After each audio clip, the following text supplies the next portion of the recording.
Now that we have gotten through the biggest sections on theory, it is time to start learning some more brand new moves. I have noticed that most tutorials I have seen on the internet focus on traditional martial arts rope dart moves. However, as the rope dart continues to develop as a dance and flow tool, artists have discovered that they are able to apply other genres of movement techniques into their flow. One of the most translatable flow styles that we can gain inspiration from is poi. For those of you who are not familiar with poi, it is a flow tool comprised of two shorter ropes with weights on the end.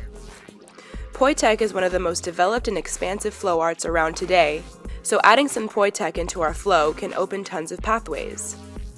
I personally am most drawn to poi-inspired rope dart moves because I believe that it can add some variety to the tempo of our movement, which will immensely improve our musicality. I also like poi tech because it inspires new ways to trace patterns on our grid. We will learn my 3 favorite poi-inspired moves: stalls, anti-spins, and body tracers. Please note that there is a ton of room for innovation in this area of rope dart dance and flow, so make sure to play around freely and take note of what inspires you. I will start with stalls, as they are easiest for me to explain. Let us begin. We learned how to do a long up stall when tracing our triquetra. Now we are going to focus on shorter up stalls that trace 90-degree angles on our grid. The goal will be to eventually trace a line with our rope dart that is perpendicular to the ground, while our arm is parallel. To get to this point, we must do some drills that tap into momentum. We grip the rope with our lead hand pretty close to the dart head while first learning this move. Let's start by swinging the dart from side to side in wall plane, while really feeling the pull of the weight at the end of our dart.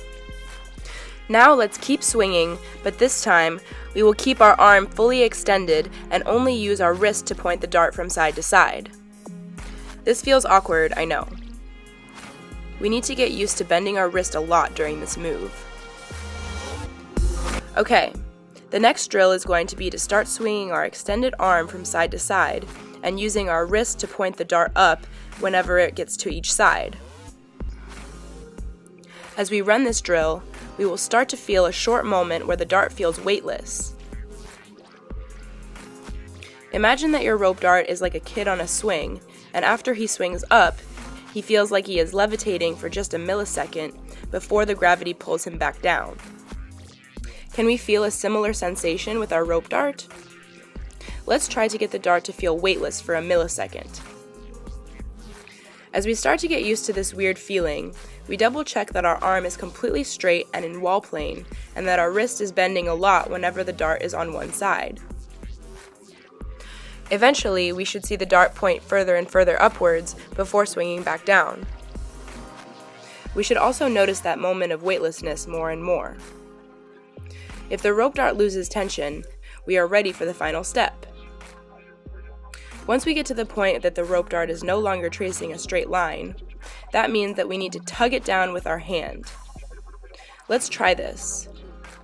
We swing it out, and then bend our wrist so that the dart points up. As soon as we start to feel like it's about to lose momentum, we yank it down. Same thing on the other side. Let's play around. The more we tune into the momentum, the more easily this drill will make sense. After a lot of practice, we will be able to raise our arm all the way up until it is parallel to the ground. Our dart should now point directly up. That will mean that we are tracing a right angle on our grid. Sometimes it helps to exaggerate this movement to fully understand it by using our whole body to create the momentum. It also really helps to learn this move with a dart that's at least 9 ounces at the very minimum. There are other directions that we can do these short poi stalls, but I have yet to incorporate them fully into my flow, so we will instead move on to anti-spins. Okay, this is the general path of 4-pedal anti-spin traces. Anti-spins can have different amounts of pedals. What defines them is that the direction of our spin will be going the opposite direction of the rotation of our arm. I will be tracing my 4-pedal anti-spin with my spin going counterclockwise and my arm moving clockwise. You are welcome to go in the other direction. If this is our very first time tracing an anti-spin, let's first see what it feels like to spin the dart in wall plane at these 4 points. We will imagine that our arms are the hands of a clock and that we are learning to spin our dart at 6, 9, 12, and 3.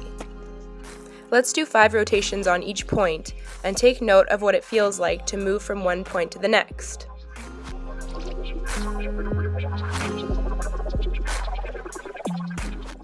Okay, now things start to get confusing.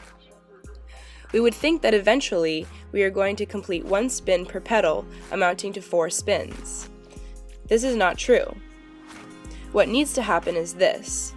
For our anti-spin to have 4 pedals, it is going to feel like we are only completing 3 full spins. The top pedal of our anti-spin only needs to trace its pedal upwards. We need to move to our next side pedal as we trace our next spin, otherwise our flower will have 5 pedals instead of 4. We don't need to pull our hand down for the top spin because gravity will pull it down for us. Now I am no poi guru. I am explaining this in the way that makes the most sense to me. If you are confused, I have added a longer link to a well-seasoned poi artist's explanation. The way that I have always drilled this move is to think of my dart as spinning once, going up, then as it comes down, we are already tracing our next pedal, then we end where we started. Let's play around and keep practicing. Seriously, if this doesn't make sense, check out the link in the description. There are so many ways to explain this move, and I can only explain it in the way that makes most sense to me. Okay, that was my best attempt at breaking down an anti-spin. Now, we finally get to break down the movement that has given me the most trouble, but has also been my absolute favorite: body tracers. I loosely define body tracers as when our hand travels around the outline of our body while spinning the dart. These seemingly simple spins have been my kryptonite for at least 3 years now. I have only recently started teaching them because they have been such a struggle for so long. Before we get too intimidated, let me clarify. Body tracers are not the hardest move to understand or to execute. They are, however, in my opinion, the hardest to execute gracefully. In order to do the body tracers that I think look best, we need to be putting our arms and wrists into really awkward positions. Roped artists can travel with their body tracers or remain stationary. We will first learn the traveling tracers, and then I will break down one version of the stationary tracers. Okay, we are going to start spinning the dart in wall plane. If we are right-handed, we will spin clockwise. Left-handed, counterclockwise. Now let's watch what this first step looks like. To do this, we take our anchor foot and step behind us, pivoting 180 degrees. As we do this, we bend our arm and bring the dart up so that it is swinging behind our shoulder. Let's spin behind us a few times, getting used to this awkward arm position. We make sure that our spin is still in wall plane. Now, this is what the second step looks like. We are going to step in front of us with our lead foot, pivoting 180 degrees. As we do so, we pull our hand down and our elbow up so that we are in this strange and uncomfortable position, spinning the dart behind us again. Our wrist is bent. Let's work on this step for a while, as it is the strangest part of the move by far. Finally, we transition back to where we started by pulling the dart back up so that it is spinning behind our shoulder again, and pivoting another 180 degrees behind us with our anchor foot. Sweet. Let's do a few 180 degree pivots, checking that the dart ends up spinning behind us at all times.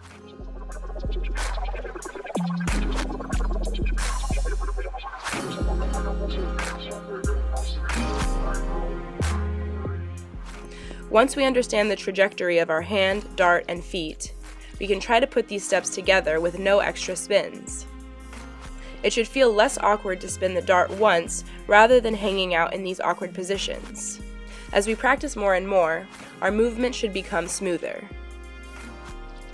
Once we get really comfortable, we will start to notice that our hand is tracing the outline of our body during this move, hence the name body tracers. Okay, that is such a weird move to break down. You would think that stationary tracers would be easier to explain, but I feel that it is impossible for me to teach them without first teaching the traveling tracers. Now that we have gotten the hang of those, we will see that each time we execute a spin, the dart ends up making a loop behind our body. That is also the main concept behind the stationary tracers that I know. Each time we spin the dart, it weaves behind us once. The way I saw my friend Zoe Elliott do it was to trace 3 points on her body.